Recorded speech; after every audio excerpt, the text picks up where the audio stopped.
Bazalwane, ngithanda ukuthatha leli thuba ngibingelela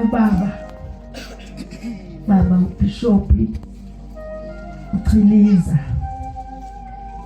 ngibingelele uma Lady Bishop uChiliza, ngibingelele ikomiti lomama kukomfa yabo egameni lenkosi yethu Jesu. Ngibingelele odokotela abathandekayo, ngicela ukungababizi ngamagama ngoba baningi futhi abanye angizobazi. Inkosi umsisibusise. Ngibingelele abapostoli abakhona phakathi kwethu, abaprofeti benkosi, abavangeli, abashumayeli, ngokwezikhundla zethu sonke bazalwane. Ngibingelela amanxusa, awajayela amanxusa ukubingelelwa, abathwala inkonzo emthandazweni. Bese ngibingelela i-praise and worship team egameni lenkosi yethu Jesu. Ngibingelela uMC wethu wosuku namhlanje, inkosi ayisibusise. It's a shock. Kodwa ke ngiyabonga, angiqale nje ngokubonga kubaba ukuthi njengoba baba noma nabazalwane kade bengalethini emolweni, ngathi mina ngikho la ebandleni ngiyahamba ngiya ekhaya. Alo ekhaya khona umkhosi ohlatshiwe lapha ekhaya manje. Baba noma bangihlulile ukuthi bakwazi ukushiya into enje baye kuthina emolweni. Base ngitshela ingane lezi ukuthi hayi ngiyahamba ngiye ekhaya ngiyobona ukuthi kwenziwa noma kuvalwe ngikhona. Bazalwane, saseke ngithinta ke ngoba nami nginobaba lapha ya ekhaya, ubaba uArchbishop Chiliza osiphethe nathi sontweni. Ngakhothama ke ngithi baba, kubekeke into enje enhlizweni yami. Ayike into yokukholwa ubaba kamelani nayo. Inkosi omsa isibusise. Sila bazalwane ayikabi. Siphume kahle nje obaba nabefundisi bayazi. Futhi sicelile sabika. Inkosi omsa isibusise. Asinayo lento ke yokuthi uyazi nje Mam Bishop, yambonga uNkulunkulu bazalwane, yabonga kakhulu ngalomama, yambona ubaba. Ngiyabuka ukuthi yini le uNkulunkulu afuna ngizoyifunda kuma. Hallo. Mangihlala lapha yaphansi bengazi ukuthi ngizanikwa ithuba, kodwa mangihlala lapha yaphansi uthi umoya ingcwele nangu nawomi wakho sengikhala lapha eduze kwakhe awu bathi nangu nawomi wakho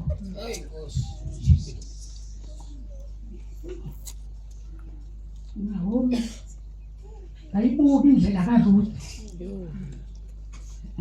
ukuthi ke uNkulunkulu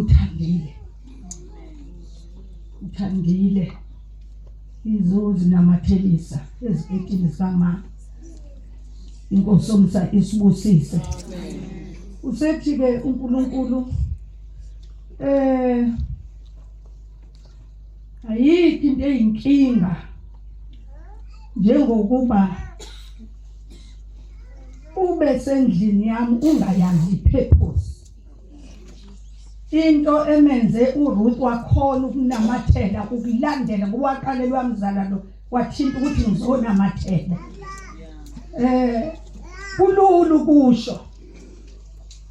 kusho kodwa kunempilo eyaphilwa lapha ya khona manje ndasho ubaba la umethi before uNkulunkulu sibuka indaba kaJesu kodwa uNkulunkulu indlela ahleleke ngayo uvela uNkulunkulu akumisela umuntu kusho ukuthi iblessing uNawomi uRuth ayimini ayeya kuyo akwahlikanga uNkulunkulu wamnikeza nje uNawomi wafanele ilalele baba yonke lento ngoba manje ukhuluma ngokuseva ndawo la Nkosi ngizokwenza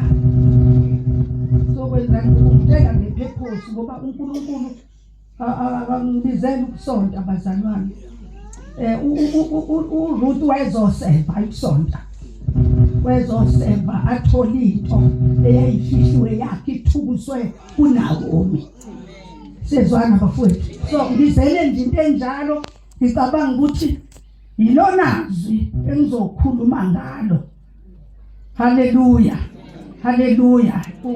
enkonzweni ke yabomama izwile ukuthi indaba beyinkulu la kuhlinzwa umama kufakwa izinto ezingekho inkosi omsisibusisi siyaqetha uNkulunkulu asisize sikwazi ke ukuyithola kahle umuntu nomuntu ayithola ipurpose singabanje ukuxhuma nje kumantenesha kodwa umuntu ayithola into ngempela indawo yami ofuna ngizoyidlala ngishuthuphekile nje baba bengingathanda ukukhuluma bengithi ngizakhuluma uma ngoba sengiqalile ukuthi namathele ngoba uNkulunkulu ushilo ngiyazi ukuthi uma ngilalele kahle nawe walalela kahle uyazi uNkulunkulu ukuthi yini la ifake kuyena glory to God siyambonga uNkulunkulu bazalwane kakhulu ngicela ke without any waste of time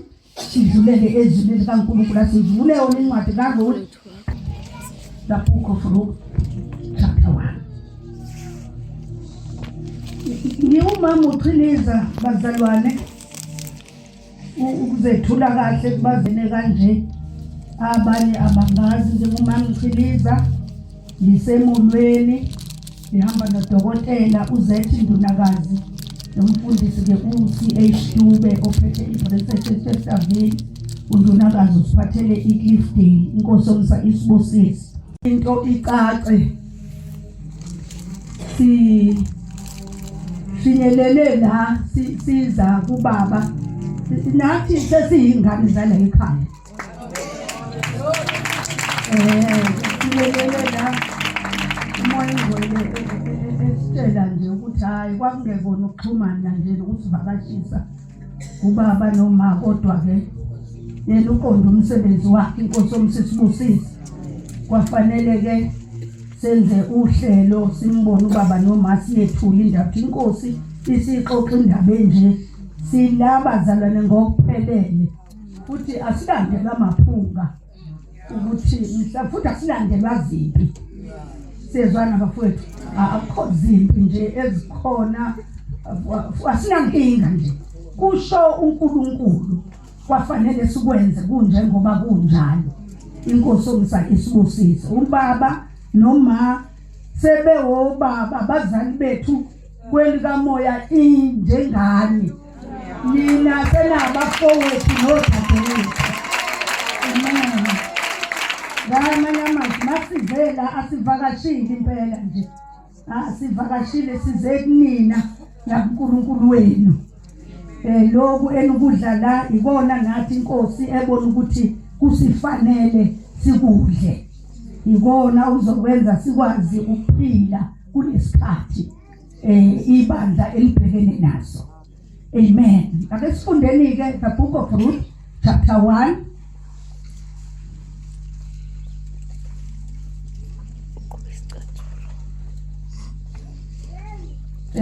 Starting from verse 16.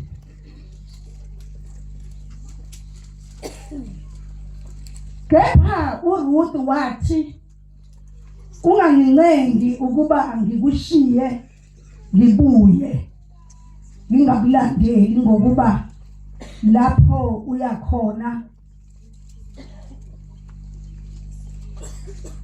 uyakuya khona nami nalapho uhlala khona ngiyakuhlala khona nami abantu bakho bayakuba ngabantu bami uNkulunkulu wakho abe uNkulunkulu wami lapho ufela khona ngiyakufela khona nami ngimbelwe khona.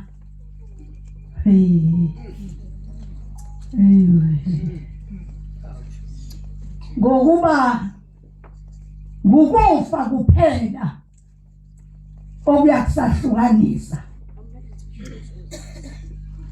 Come on, church.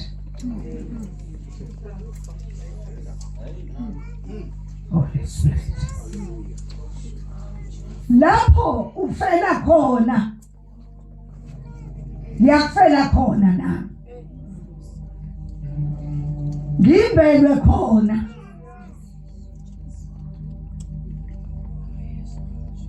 uJehova akenze njalo kimi enezele futhi ngokuba ngukufa kuphela okuyakusahlukanisa. Esebonile ukuthi uzimisele ukuhamba naye wayeka ukukhuluma kuye.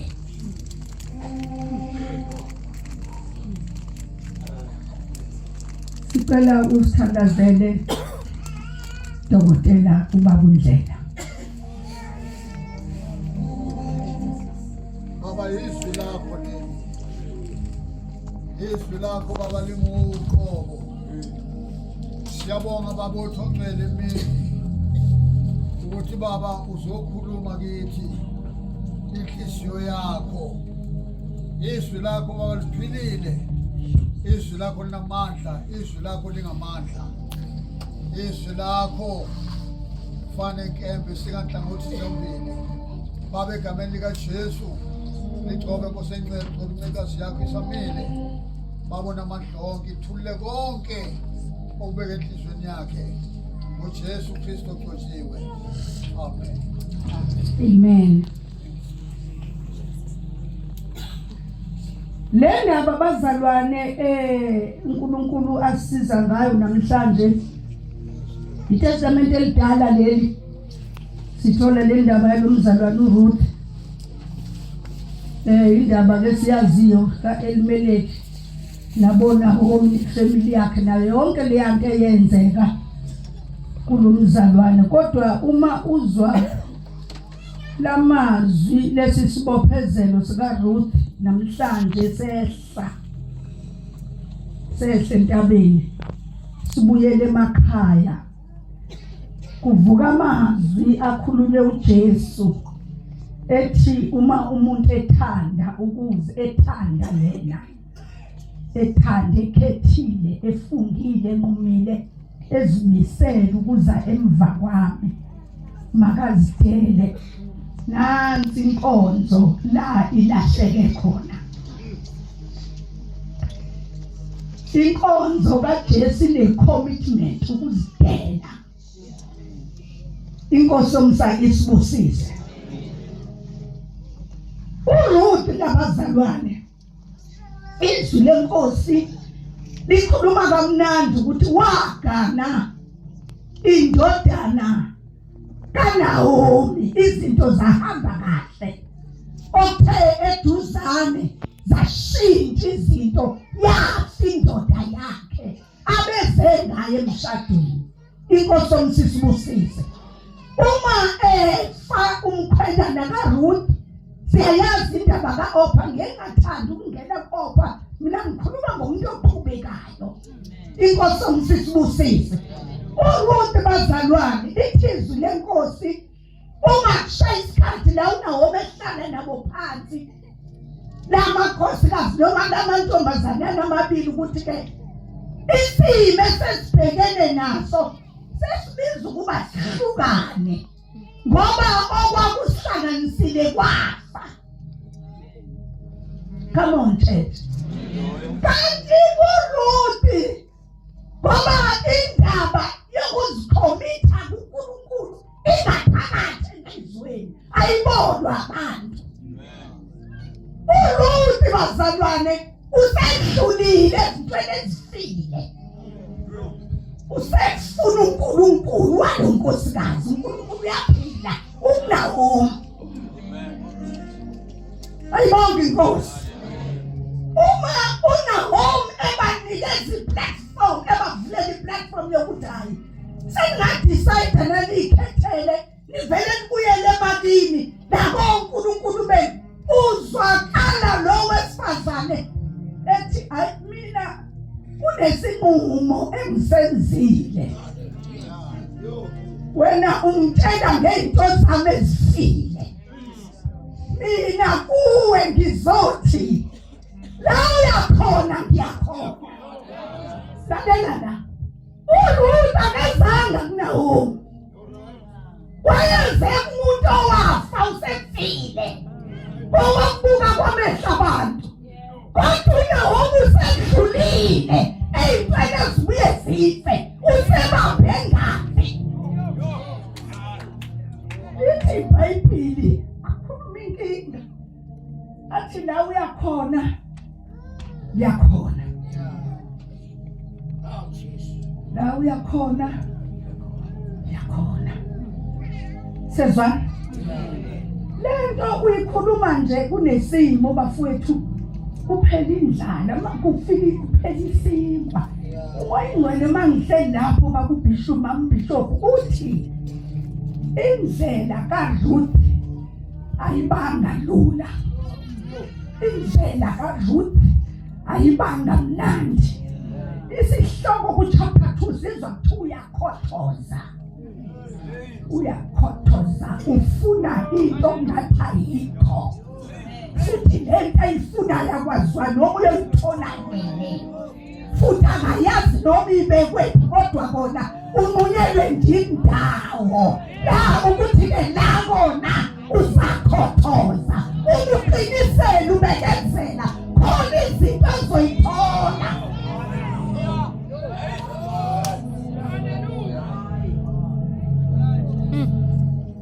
Lithi izwi lenkosi, uRuth bazalwane akatsheliwe ngeblessing, akatsheliwe ngeblessing. Uyena onqumile ukuthi uNkulunkulu wakho uzoba uNkulunkulu wami. Angitsheliwe ngendlala esizobhekana nayo, angitsheliwe ngezimo ezizosehlela. uNkulunkulu wakho ngifuna uNkulunkulu wami, ngoba uhlu kwempulekelwa bazalwane, ungahambi ungaboni. Ukhona into eyabonwa, ngiyamangala ukuthi uRuth ihlo lakhe lalinjani ukwazi ukubona ukuthi uNawomi uNkulunkulu noma esefelwe izinto zonke. Sezonke izinto uNawomi bambheka ungathi lesalungalu, uthi lo mama mina ngiyazi kuwena kuNkulunkulu. Hallelujah. Hallelujah. Noma izimo ibonakala ngathi Nawomi manje siyabamba ukuthi uNawomi ungasifake ebhodini lokuhamba nami. Mina ngishiwe uNkulunkulu ngathi wakuyitesti kakhulu. Shiwo uNkulunkulu impilo yami yababa. Sezwana? Impilo njani? Ngoba impilo kaNawomi ufanele ifike kuma-stages okubaba. Ngoba uphethe blessing yoRuth. Kufanele uNawomi ayazi into yokubatshelwa impilo ukuze masifika thina uRuth sesifelwe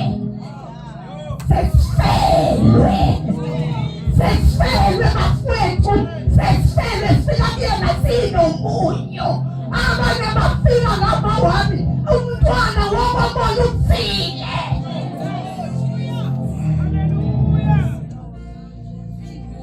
Abese uNawomi ngoNkulunkulu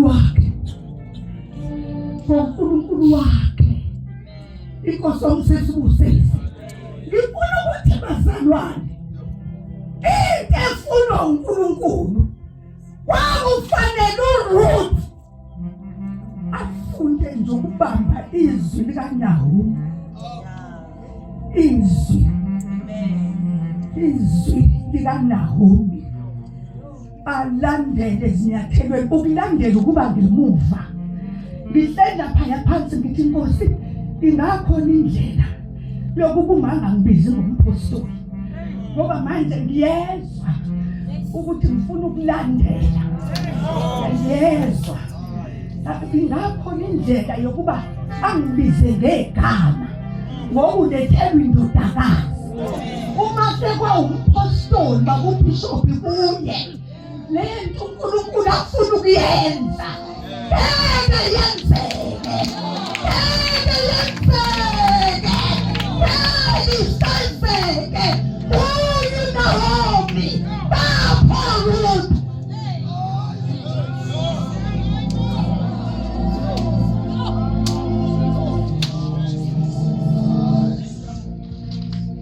Lapha ebandleni nginabantwana kaze yayinkinga into yokubizwa.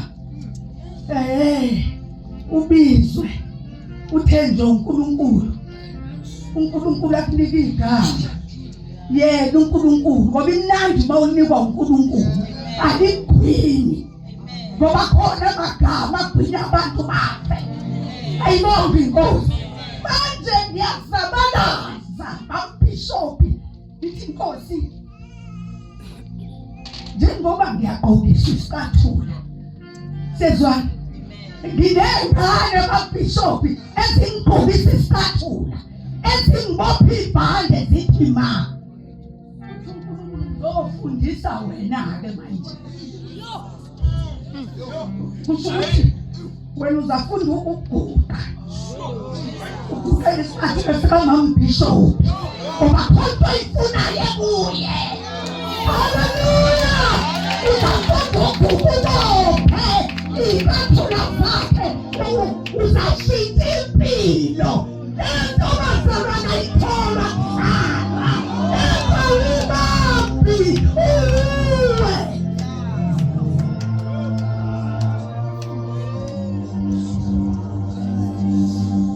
Usilenza uzayenza kanjani? Sengajwayele.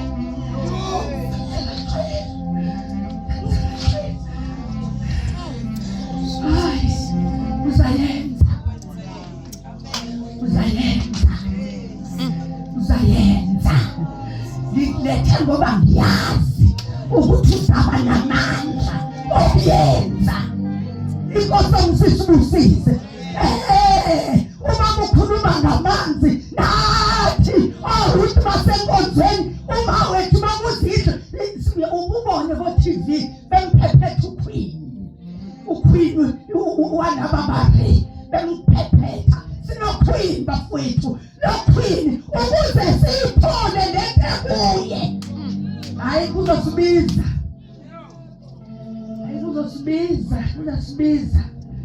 Ekuyabiza ngiyakuzwa baba Bishop. Ngiyakuzwa.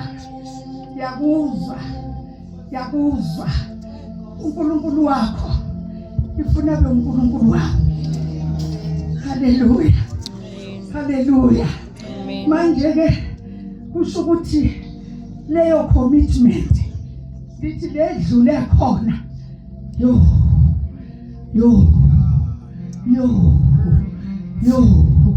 Ngoba ngiyazi ukuthi ngeke thenjelwa amakhosikazi angaka.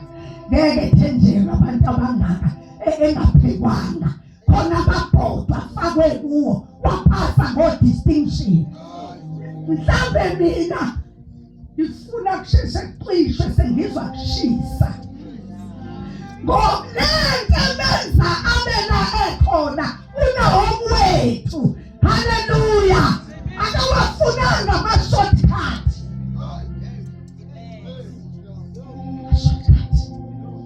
Akafunanga ukufika la uNkulunkulu engakamfikisi khona. Glory to Jesus. Akafunanga ama-shortcut ukwenza into uNkulunkulu angayishongo. Ngiyabiza abazalwane kaNkulunkulu. Njengoba umuzwe imba phansi ivangeli ukuthi obaba emakhaya sibaphatha kanje. Siphila esikhathini esinjalo. Izwi likhompyutha nomthetho sisekelo wase-South Africa. Okudingeka ke manje endlini kaNkulunkulu kuvuka abafundisi. Abafundisi abazakwazi ukufundisa ngokwentando kaNkulunkulu besizwa umoya ogcwele. Inkosi yomsisibusiso. Ukufundisa imfundiso ezwana nenyama yethu. uNkulunkulu ngezwi lakhothi. Bese thina njengebandla singena lapho. Inkosi yomsisibusise. Uthi angithi uRuth ngesikhathi bafowethu ekhothoza. Kukhona into eyayiqhubha kuyena. Ngoba uma ubekwe endaweni yesibusiso kubalulekile ukuthi uqonde ukuthi ukuphi. Sezwana bazalwane. Kunempilo ephilwayo endaweni yesibusiso engafani nempilo ephilwa ngaphandle. Kune language ekhulunywa endaweni yesibusiso. Uma abantu befika bethi isibusiso la siyaqhiqima. Isibusiso bazalwane siyavikelwa. Hallelujah. Awubheke uRuth. Lithi iBhayibheli uNawomi dokotela wayezihlalele endlini. Abesethi Ruth uzavuka uye ensimini uyokhothoza. Hallo. Bese ke uRuth uyavuka ashiya uninazala emuva. Uninazala akamhlukumezi uRuth. uRuth kumele asetshenzwe before ayithole into kuNawomi. Ilento esithi submission. Alibonga igama lenkosi. Khona into engayifise kuma. Kodwa leyo nto ukuyithola angiyitholi ngepulpit. Njengoba ubaba kadesho. Uyithola ngeseving ukuseva. Ukuseva ugcotshiweyo kaNkulunkulu. Inkosi yomsisibusise. Umseva ngako konke unako. Glory to Jesus. Umseva ngamandla akho. Umseva ngesikhathi sakho. Umseva ngemali yakho. Umseva ngawo bonke uNkulunkulu akusize ngabo. Umseve without any questioning.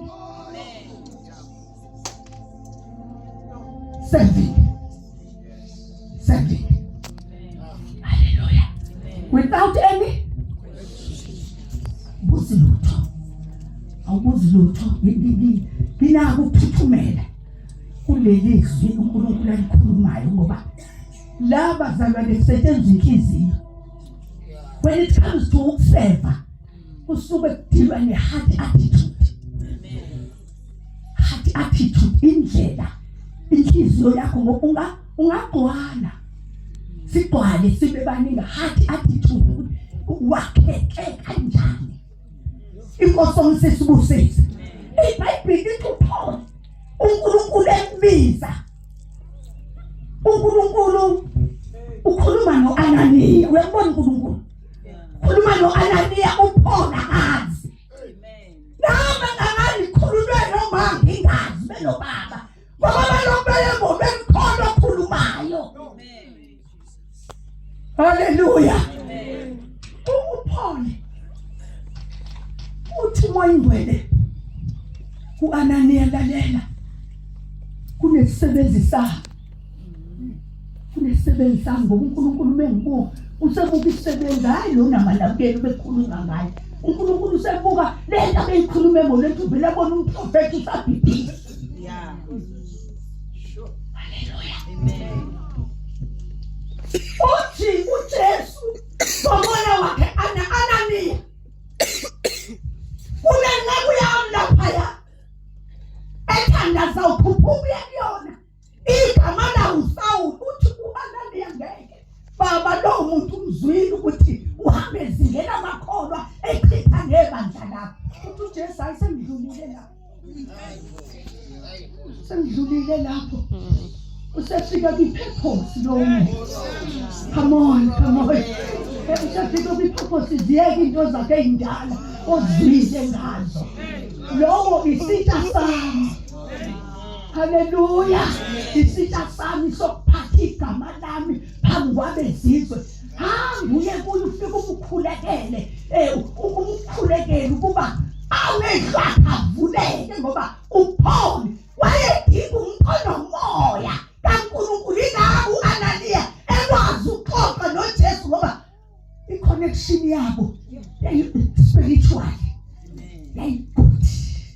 Babephiwe ikwazi ukukhuluma noNkulunkulu ingxoxo bazwane. Inkosi omsisibusise.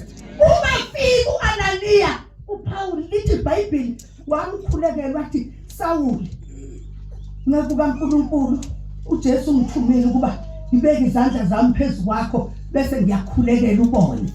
Lithi iBhayibheli wathi esabeka izandla siyezwana bazalwane. Esabeka izandla ethunywe uJesu ngoba izandla asizibeki noma kuphi. Wayethunywe uJesu specific uSawuli lithi iBhayibheli esabeka izandla uAnaniya kwase kuwa inkwethu. Hallo? Kwabakhona into ewayo, kwabakhona into eyivuthukayo, kwabakhona into eyincibilikayo, kwabakhona into eyikaqekayo empilweni kaSawuli. Lithi iBhayibheli ayesevuleka amehlo akhe kuthiwa kwavuthuka into eyinkwethu. Sezwana bazalwane. Kwawani inkwethu. uRuth before i-blessing ize kuye masibona sekufika uBowazi kuze kuyofika la iphelelisa indaba yakhe ngoba uRuth bazalwane ukhokho kaJesu. Before ufike kwi-blessing khona uhambo oluhanjwayo. Ngizoqala noJeni nje bafowethu ngoba khona la ngifuna ukufika khona inkosi ingakabuyi. Khona bazalwane la uNkulunkulu efuna umuntu nomuntu okhona la. Uqonda nje iphepho mina Nkosi ungibizele. Ufuna ngenzeni? Wawa emehlweni kaPaul. Inkwethu. Basi sibali indaba yenkwethu ibandla lesikhathi. Kuyabonakala baba ukuthi kubhoka inkwethu. Bhokelwe inkwethu. Inkwethu ke uma bese ngathola umzalwane oyedwa. Umuntu momkhulekela ngithuba ngaphezulu kwakhe. Siyezwana bazalwane. uAnaniya waba ngaphezulu kukaSawuli. uSawuli afunda ukuguqa.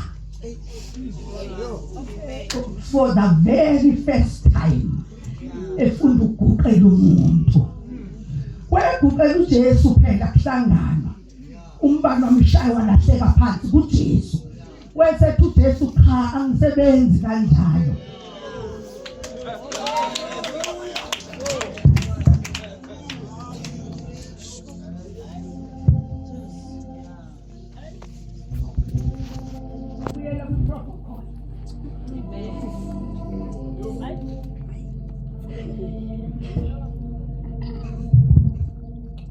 Baguqa. Sizoguqa bafowethu. Sizoguqa noma usathane uyathanda noma akathandi. Sizoguqa. Sizoguqa futhi siyazibona ukuthi masingaguqi asifika ndawo. Waguqa yaphakama Ananiya. Nathi ngakule ndlu khona Ananiya. Omise uNkulunkulu inkosi omsisibusise. Mayeguqa uSawuli lithi iBhayibheli izandla zika Ananiya zifika phezu kwekhanda lakhe ethandaza kwehla amandla kaMoya oNgcwele. uMoya oNgcwele befika wenza izinto uJesu abengazenzanga. Uhlangene noJesu kodwa khona into esele edinga ukusetshenzwa uAnaniya.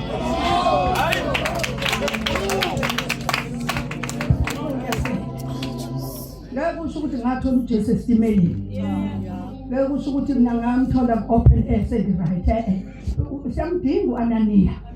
uAnaniya umuntu omayo phezu kwempilo yakho. Amanga kuncengi ingako izwi lenkosi lapha kwizenzo. Uma ulifunda izenzo chapter 9 lezokubizwa kaSawuli makukhulunywa ngokuthi kwawo inkwethu ingoba uqhuqhwa kwenkwethu wonke thina ke esazi abantu besifazane ngikhuluma kahle kubantu besifazane inkwethu siyayazi inkwethu bafowethu inkwethu okuqala nje nephunga uJesu akayisusanga iphunga lokho sekuhlangene kodwa khona into angayisusanga uJesu ayishiyele uAnaniya noMoya oNgcwele. Uma inkwethu ile staff ngokuvama ihlala la ekhanda iyahlupha. Ihlala la ekhanda idala inkathazo. Futhi umuntu onenkwethu akaphumuli. Futhi inkwethu iyabelesela. Futhi inkwethu uma isiphethe uyakhohlwa abantu utholakala ushaya ikhanda sichaze ukuthi lona uyangingani.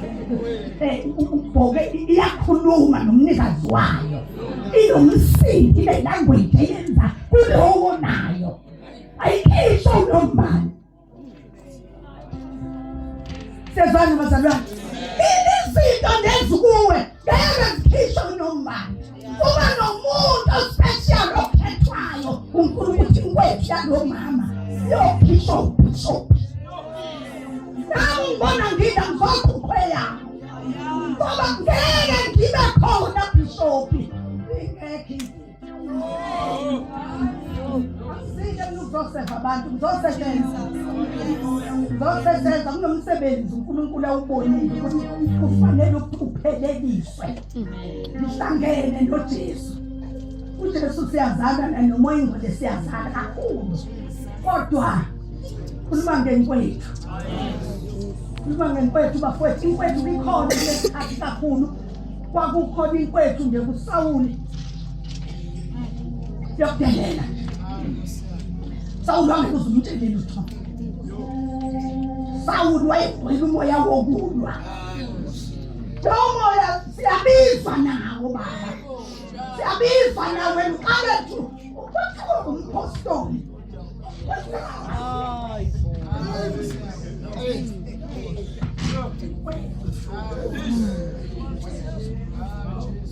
Yenzeka bafowethu Sawuli siyambona kwawo inkwethu. Haleluya. Yenzeka uyabona ngesikhathi esikuso kunenkwethu yokuthanda imali. Thanda imali. Uye simuzwe efundisa kakhulu ngezezimali. Ngoba kwawo inkwethu.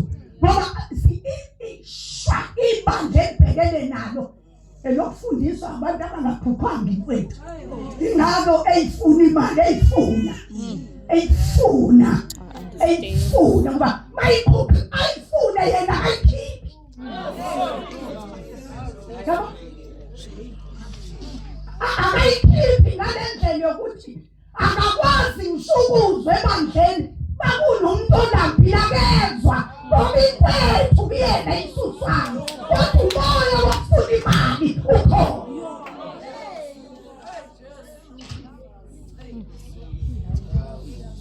ayibonge imvana inkwethu ebulali bandla likaJesu inkwethu yokuthandizwe inkwethu yokufundizwe ney'nto zabo singene nabo endlini kaNkulunkulu inkwethu leyo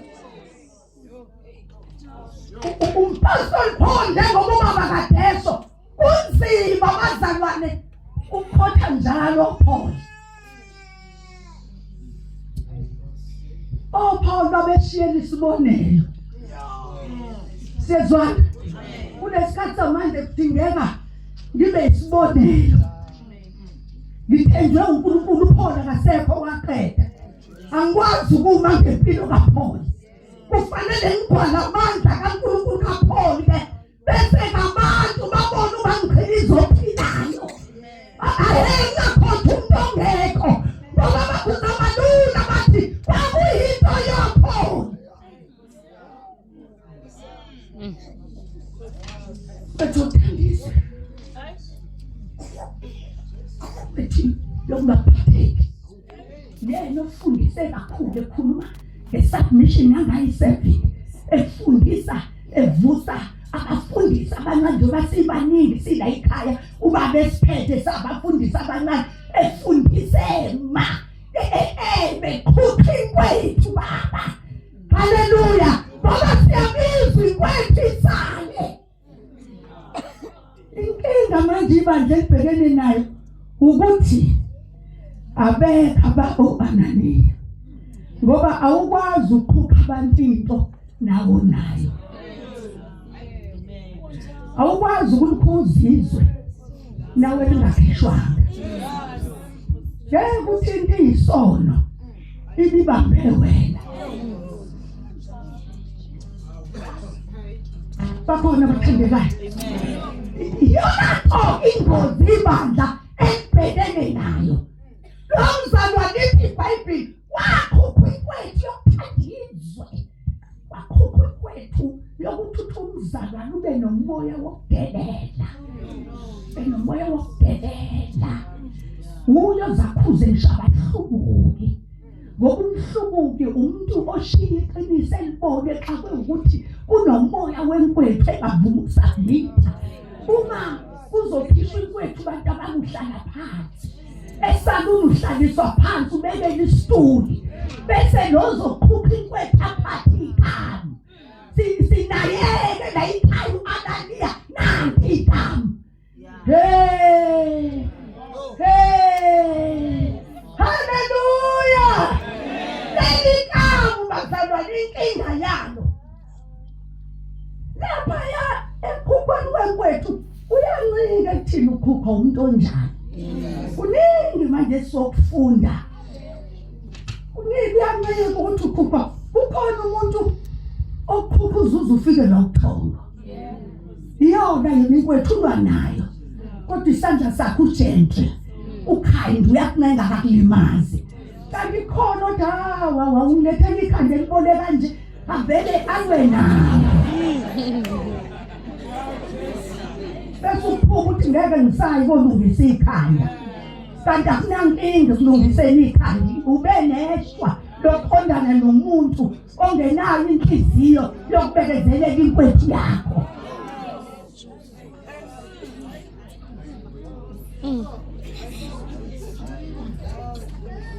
noma kuyazwakala sezwana bazalwane siyathandaza ke manje 2023 sithandazela ukuba uNkulunkulu babamvusela abantu uba uyakhathala nasesaluni abantu bagcwele bonke babonelwa amakhanda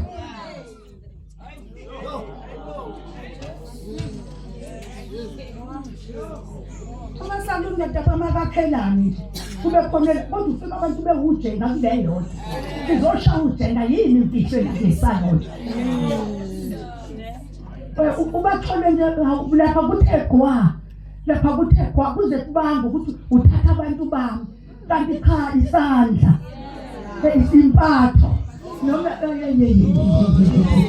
noma esikhwithi kwethu akashintshela ubuso noma esikhwithi kwethu asiphumisa ithi ngensabuya haleluya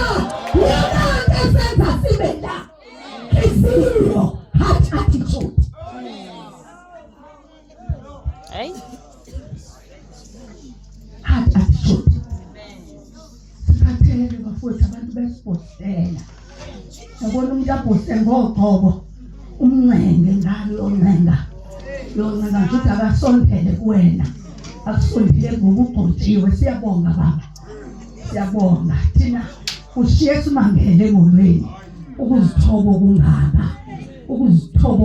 babundlela ukuzimela uKristu uqobo lwakhe.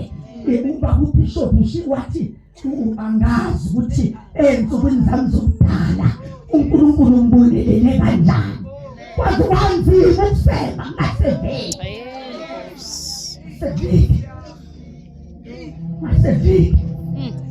ngasevika ngathi nesikweleti uqobo. Haleluya.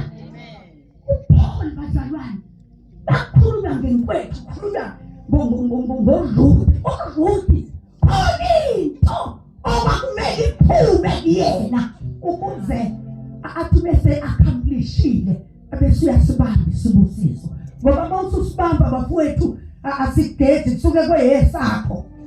Yabona mina la ngiphuma khona uNgqekale wangitshela nje bakuBishop wathi uphase ngamalengiso. Babuya ngatshela ibandla ngingakazi ukuthi ngiyawela. Kathi uNgqekale ungitshela isimanga ukuthi ngipase ngo-distinction mark. Yini le ngiyipasile? Ngipase ukubekezela. Yabona ukubekezela isimo esingeke sibekezelelwe umuntu.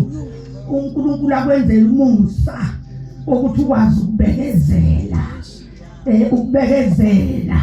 Uyabona baba enzathi manifika ngisala ngizobabona amadodana akhe engaka ngoba hayi ukuthi ngikhulume manje. Uyabona ingane bazalana mazala.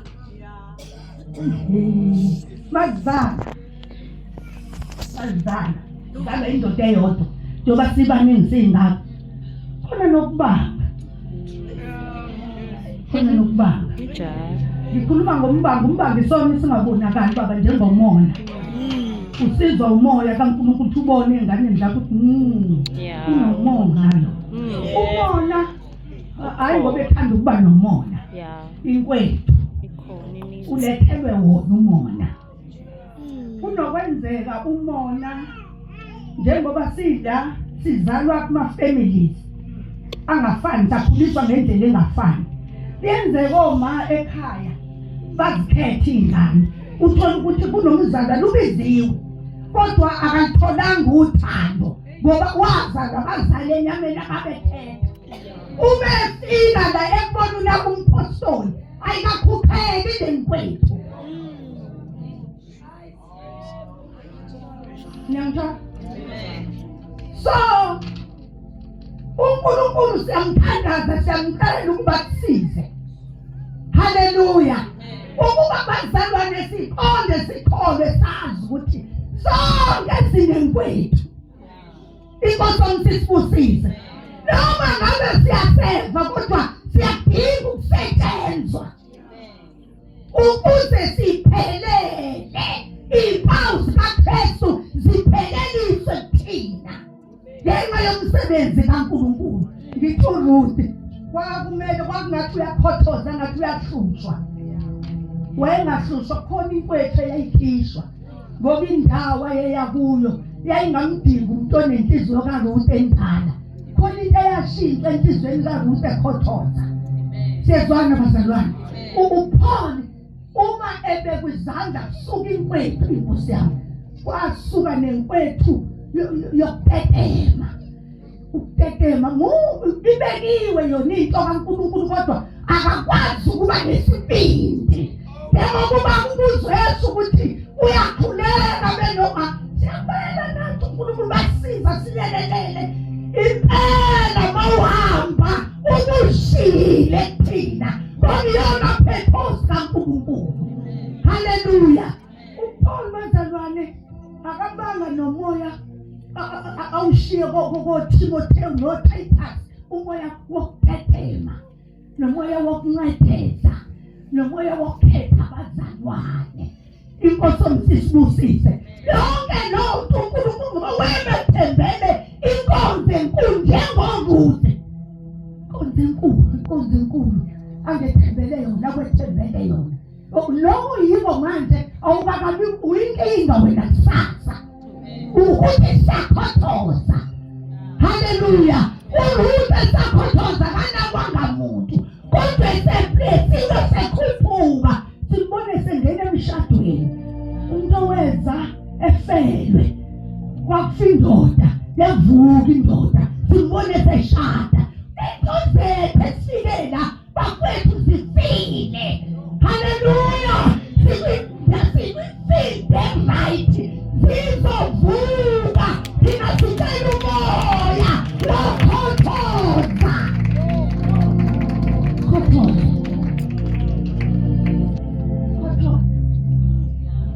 Khothoze. Khothoze. Khothoze. Khothoze bafowethu. Khothoze. Mawukhothoza uyahlekwa. Kunonyawo olihamba umuntu okhothozayo. Kunempilo ephila umuntu okhothozayo. Inkosi yomsisi ubusise. Sikhothoze sibambe amazwi ngoba uRuth ngathi wekhothoza ethi nje angifuni ukumdumaza imama ezala wami. Angifuni ukuphambana nesifungo sami. Sina ngoba sifungile. Sifungile sinesinqumo. Sine-covenant nomoya ingcwele. Asivakashile bazalwane. Abantu besivumelwano. Haleluya. Manje ngizoma phezu kwesivumelwano sami noma izimo zithini kungibiza ukuba ngime. Noma ngabe amazwi athini noma ngabe kwenzakalani isivumo sami lento esingena kuyi njengomshado. Akabonga uNkulunkulu uzona amathela noma kubuhlungu uma uBishop methi ingakho ngithi mangazi akathi ngavela ukuthi ufike lo mangichiliza ngoba manje mawuzathi mawufona uthi impostoli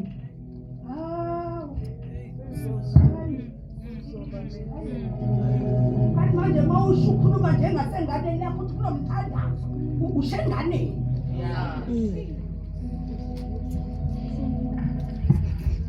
Ushenga kukhona le uNkulunkulu akhona lefuna ukusikhiphe nakhona. Haleluya.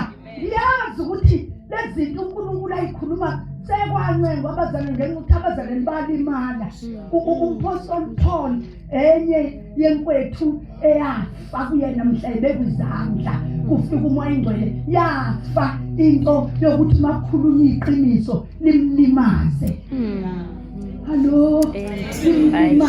Asimuzwa lwamzalwane. He was a no quitting type. Wayengahlehi inovane. Thina manje sikesiqale sibheke ukuthi inyawo ziyabeka kubathini. Amazwi athini indawo ukho. Hayi khona abazalwane. I-commitment isibiza ukuba noma kulula noma kunzima leli jonge silivumile. Haleluya. Umazikhuphuka emthandazweni. Angihlabi ikhwelo makubonakala khona. Ayikho into esayenza. No turning back. Glory to Jesus. Isondela senganeni zakho. Asilimali bazalwane. Ngoba sifuna ukuphila. Sifuna nento kaNkulunkulu i-accomplishele ngathi. Asifuni ivangeli likaJesu lifele ezandleni zethu. Haleluya. Haleluya. Enye inkwethu uPaul inkwethu yokuthanda ubunye ukupholwelwe ukuba ibandla libe nobunye ingakayincike kakhulu kumoya ongcwele ubefundisa ngokwemazi ukuthi umoya ongcwele uyena oligovuza ibandla lithunga lenze libe munye kwengenayo lento yanamhlanje yabandla lami. Wayazi ukuthi ibandla likamoya ongcwele azi ukuthi ngaphandle kamoya ongcwele alikho ibandla. Haleluya. Wenge futhi nomzalwane inkwethele yawa kuye. Zenzo chapter 9 nkosami verse 18 kuthiwa yathi mayikhulekela naye khuleka. Sezwana naye njani? Ya inkwethu yokufuna ukuthandazelwa yena engathandazi yawa. Ingakathi bevusa amabandla wekhuluma ngento aphila kuyo, bekhuluma ngomthandazo, wekhuluma ngesinkwa semihla ngemihla kuyena. Inkosi omsisibusise futhi ewazi amandla omthandazo, eyazi futhi ingozi yokuba abazalwane abangathandazi. Kwaphindwa ngoba inkwethu lokungayifuni ukuhlambuluka. Esikhathini uphona avuswa ngaso kwawo inkwethu ezungezwa abazalwane seyayeka inhlambuluko. uPaul mefika umoya ingcwele wamfundisa yena kuqala ukuthi akahlambuluke yena. Ngiyakhuluma nje ukuthi akeze njani akahlambuluke yena wengazi ukuthi uNkulunkulu lezinto abenzisa zona zitshala kuye ezokuba ezotshala amabandla esetshenziswa uNkulunkulu. Ngoba sometimes umoya ingcwele bangathi uyahlupha. Sezwana bazalwane, umebizile uNkulunkulu kunento afuna umenze. Ngikhuluma nawe wena ongazuqala ngithendleleni yakho yokhona ungathi kunzima kakhulu. Njengoba kunzima kanjalo lo bizo lwakho nezinto uNkulunkulu akuphathele zona zingangalephi yakho.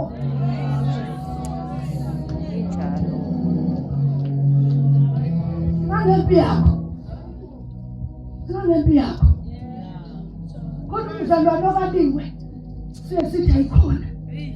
Akudli izona, engadli izona. Siyezwana bazalwane, silimaza nesikade bengasho abantu abangakhona ukuthi udla izona. Kusho thina bazalwane sithi akekho umuntu ongalingwa kanje akakalungisa indaba yakhe lo Jesu. Kanti akakhe zono ubizo khona lana umphushela khona. Haleluya. Haleluya. Uthini uJob sesiyavala. Uthi ngoba uyayazi indlela yami. Indlela yethu bazalwana ibe selibala kuNkulunkulu.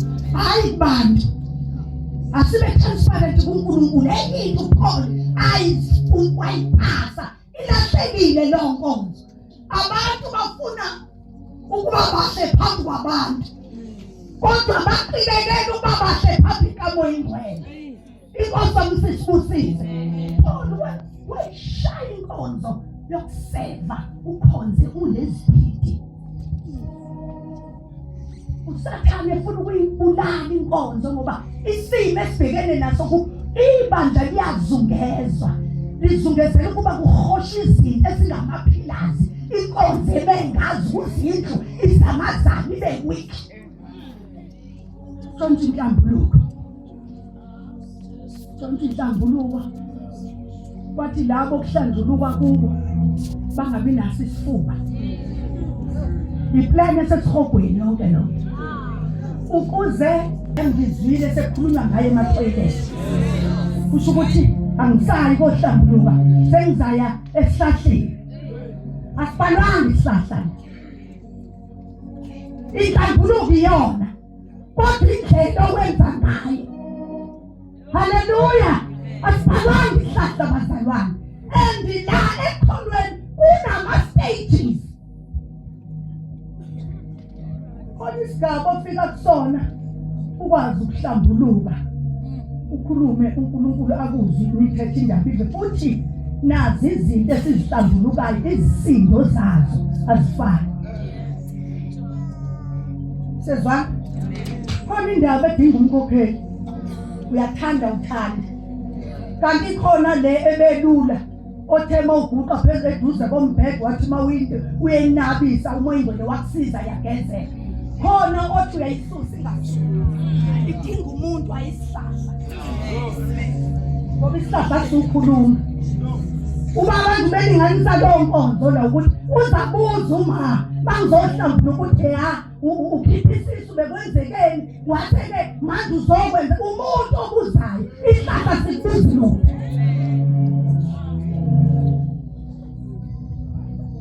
Ayisibusise Nkosi. Haleluya. Haleluya. Umuntu wandamathela. Usho ukuthi uNawomi mayethi kuyathandazwa. uRuth wayekhona. uNawomi methi siyaphuma siye emzini yabantu. uRuth wayekhona. Enye futhi inkwethu ungafuni ukulalela amalita uthi mina ngizolalela ubishop noma kuphela. Siyabonga lapho. Mina uNkulunkulu wangilethe ebandleni kunoma nobaba angimazi umuntu. Wethu lento ye-submission ne-serving ihamba ibanga elide. Sezwana bazalwane, lawo muntu phela ubishop azabe esimisele yena eBrenton usawuye ubishop lowo muntu. Ubisawuye mangiphelela lowo muntu ngiphelela ubishop. Mangiphendula lowo muntu mangandamana lowo muntu ngiyandamana izwi likabishop. Sezwana bafowethu, inkwethu emile kulesi sikhathi. Haleluya, haleluya. Hayi ikhona intintile mawami. Ziningi inkwethu, inkulu into eyisetshenzwa kumuntu. Inkulu into eyisetshenzwa kukhona intintile emakhaya ebulalayo. Inkulu yabona isikhathi. Ibandla igcwele imfuku yenkwethu. Uyakhonzwa uNkulunkulu, ukhonzwa nale nkwethu. Haleluya. Ngoba nophambili unenkwethu akakwazi ukulizwa ngisho iphunga kubantu ahamba nabo ngoba naye inkwethu imphethe. Uzofundisa ngokuthi amadoda asophathe kanjani bephethe ngakubani. Uyayibona ukuthi ingakanani iroli kama ukuthi manje nesikhwithi inkwethu sabakhosikazi khona umuntu osetenziwe ubaba siyambona. Ayibonge mfana. Haleluya. Inkwethu bafowethu. Inkwethu. Enye inkwethu eyokweqa legingringwe. Weqe uma ngumfundisi. Khuluma kahle, khuluma umuntu wesifazane. Lezi zinto ngiyayifundisa noma kuphi nje la uNkulunkulu engivulele khona iplatform ngoba isife ngisibonayo ebandleni likaJesu. Uma kukhuluma ngokulethelwa amanzi. Sezwana bafowethu. Uyazi ukuthi uNkulunkulu akazivusele noma ogogo. Ngoba kunzima. Ziphelile ingcebo bafowethu.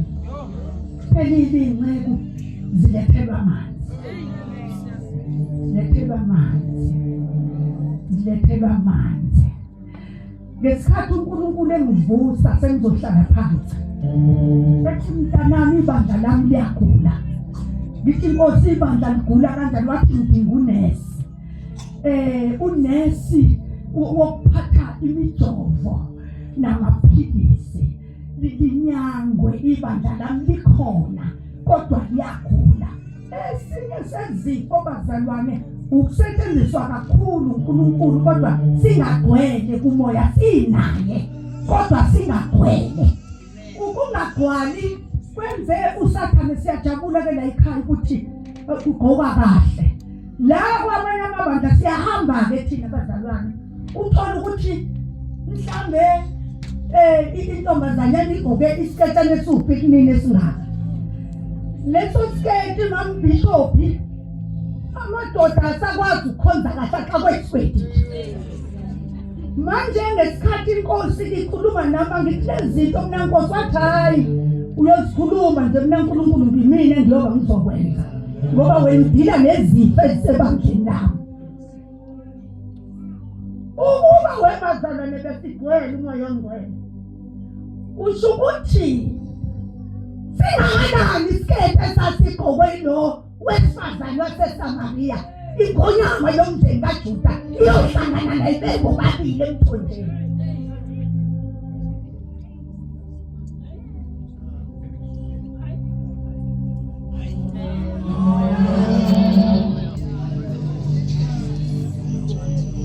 Silekelele Nkosi.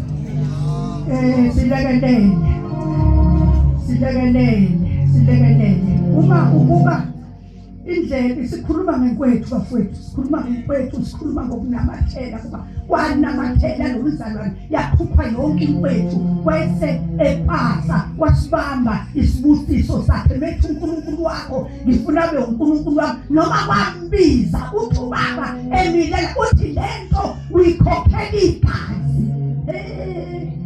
Hayi bazalwane, siyezwana bathandekayo manje siyaqela umoya ingcwele siyathandaza ukuthi singabi yibandleni nomoya kodwa sigwala umoya kaNkulunkulu ngenxa yezimo esibhekene nazo nengozi esiyibona ngaphandle.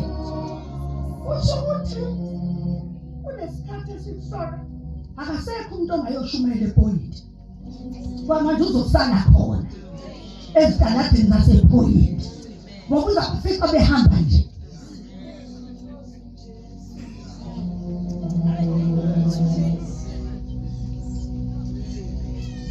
Siyezwa thina senazela lokho la ukuthi uNkulunkulu ukuvukile insizwe ezigwele umlilo, obaba bagwele umlilo, umama agwele umlilo, senzele ukuthi masibhekana bafowethu nalezimo ngaphandle singasali khona kodwa sibuye nabo.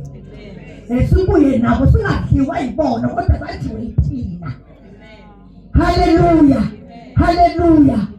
Noma ngabe bengathiwa ungena baba ogqoka isiketshana esimnyama ahlale ngaphambili, ayingabi nenkingi inceku yokushumayela.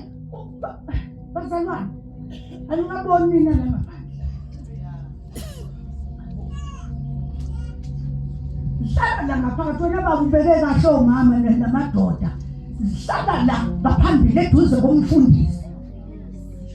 Hlale la igada amanzi, ngiphilela amanzi kathi igada ingathi izela amanzi kathi bakundlela izela amanzi. Ihlale la nesiketshana esifishane nevestane nesama out. Ihlale la eduze. Noma umfundisi futhi akayiboni ingozi ngoba nayiphethe efanayo. Khuluma ngekwethu endlini kaNkulunkulu. Akakwazi ukuyikhunza lento ngoba nayimbambile. Bese kufanele eze ubaba usezosikhonza. Nangu upikini 3 cm wesiketi uhlenda. Alele abona angithuba uhlenda phaya ubheke phambili. Umuntu osebheke ngakubantu baba. Bese lengane ithi ukuvula imlenze. Ithoyiwe lengane uyasetshenzwa emnyango ziyaphela inceku bese siyahleka thina asazi i-challenge ibandla elibhekene nayo. Sizothini mekethile idingikile awumekethile kutholakale nentombazane ehotela awukanjalo uma umfundisi ekho sekuyadivorce ila amadivorce ephuma khona. Sinayo umoya ingcwele kodwa asigcwele. Lesikhathi esikusona siyachallenge ukuba ibandla akuba bazalwane abagcwele umoya. Inkosi omsisibusise. Ipeluse mama.